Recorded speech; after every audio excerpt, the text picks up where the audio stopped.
दोस्तों, नाग पूजा का विधान न केवल हमारे धर्म ग्रंथों में मिलता है, बल्कि पहाड़ी क्षेत्रों में आज भी नाग पूजा को उत्सव के रूप में मनाया जाता है। कई जगहों पर तो विधि विधान से नाग पूजा संपन्न की जाती है। इसे लेकर कई तरह की मान्यताएं भी हैं।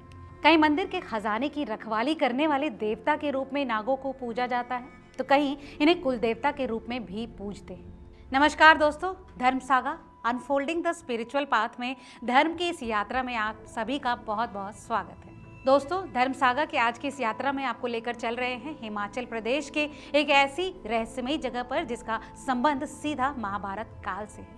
भारत के सांस्कृतिक इतिहास में हिमाचल प्रदेश का बहुत बड़ा योगदान है। यहाँ के खूबसूरत पहाड़, पर्वत और बर्फीली वादियाँ पर्यटकों को हमेशा से ही अपनी ओर खींचती आई है। हिमाचल प्रदेश में प्राकृतिक सुंदरता के साथ साथ कई रहस्यमयी जगहें भी हैं।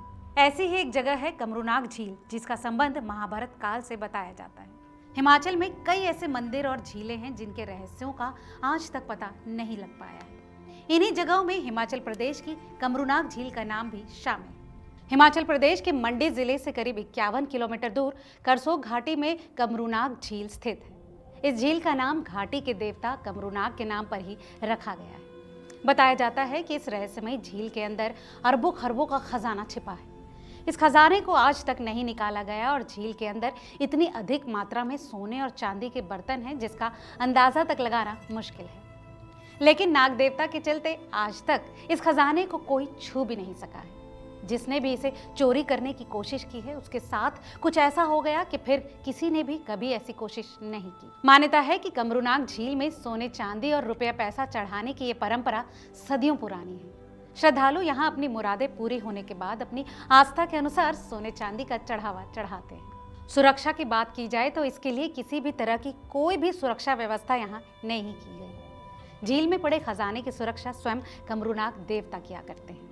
कहा जाता है कि एक बार एक आदमी ने झील के खजाने को चुराने की कोशिश की। इसके लिए उसने झील के मुहाने पर छेद करके सारा पानी निकालने का प्रयास किया। बताया जाता है कि इस प्रयास में उसकी जान ही चली गई।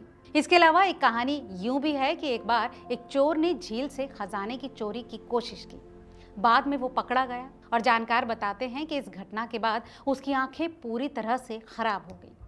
पौराणिक मान्यता ये भी है कि झील में पड़ा खजाना पांडवों की संपत्ति है, जिसे उन्होंने कमरूनाग देवता को समर्पित किया था। इसी झील से जुड़ी एक कहानी ये भी है कि एक बार मंडी में अंग्रेज अधिकारी ने सोचा कि झील में फेंके जाने वाले खजाने का प्रयोग क्यों न राज्य की जरूरतों पर किया जाए। इस मकसद से वो अंग्रेज अधिकारी झील से खजाने को निकलवाने लगा। कई लोगों ने उसे समझाने का प्रयास किया, लेकिन उसने स्थानीय राजा से भी राज्य की तरक्की की बात करके झील से खजाने को निकालने के लिए मना लिया। कहा जाता है कि जैसे ही वो कमरूनाग के लिए निकला तो जोर जोर से बारिश शुरू हो गई। बारिश के चलते उस अंग्रेज अधिकारी को रास्ते में ही रुकना पड़ा। जानकार बताते हैं कि अपने इस जगह पर निवास के दौरान अधिकारी ने यहाँ का एक स्थानीय फल खाया, जिसे खाने से उसकी तबीयत खराब हो गई। इसके बाद उसकी तबीयत में लगातार गिरावट होती चली गई। हारकर अंग्रेज अधिकारी ने वापस इंग्लैंड जाने का फैसला किया। कमरूनाग झील से ही जुड़ी एक पौराणिक कथा भी है। इस पौराणिक मान्यता के अनुसार महाभारत का युद्ध जीतने के बाद पांडव रत्नयक्ष, जिन्हें महाभारत युद्ध के दौरान श्री कृष्ण ने अपने रथ की पताका से टांग दिया था, उसे एक पिटारी में लेकर हिमालय की ओर जा रहे थे। जब वो नलसर पहुंचे तब उन्हें एक आवाज सुनाई दी। उस आवाज ने पांडवों से उस पिटारी को एक एकांत स्थान पर ले जाने का निवेदन किया। इसके बाद वो उसे कमरू घाटी लेकर गए। वहां एक भेड़ पालक को देखकर रत्नयक्ष इतना प्रभावित हुआ कि उसने वहीं रुकने का निवेदन किया। रत्नयक्ष के कमरूनाग में रुकने के पीछे ये कथा मिलती है कि वो उसी क्षेत्र में जन्मा था। उसने पांडवों और उस भेड़ चालक को बताया कि त्रेता युग में उसका जन्म इसी स्थान पर हुआ था। उसे जन्म देने वाली नारी नागों की पूजा किया करती थी। उसने उसके गर्भ से 9 पुत्रों के साथ जन्म लिया था। रत्नयक्ष ने बताया कि उनकी माँ उन्हें एक पिटारे में रखा करती थी, लेकिन एक दिन उनके घर आई एक अतिथि महिला के हाथों ये पिटारा गिर गया और सभी सांपों के बच्चे आग में गिर गए। लेकिन रत्नयक्ष अपनी जान बचाने के प्रयास में झील के किनारे छिप गए।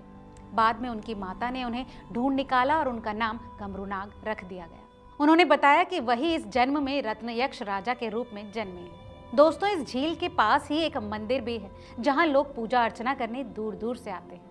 बताया जाता है कि मनोकामना पूरी होने पर भक्त इस मंदिर के पास स्थित कमरूनाग झील में हीरे और जवाहरात डालते हैं। इसके साथ इस झील में महिलाएं सोने चांदी के जेवर भी चढ़ाती हैं। इस जगह पर जून के महीने में एक बड़ा मेला लगता है। बताते हैं कि 14 और 15 जून को बाबा कमरूनाग स्वयं अपना दर्शन इस जगह पर देते हैं।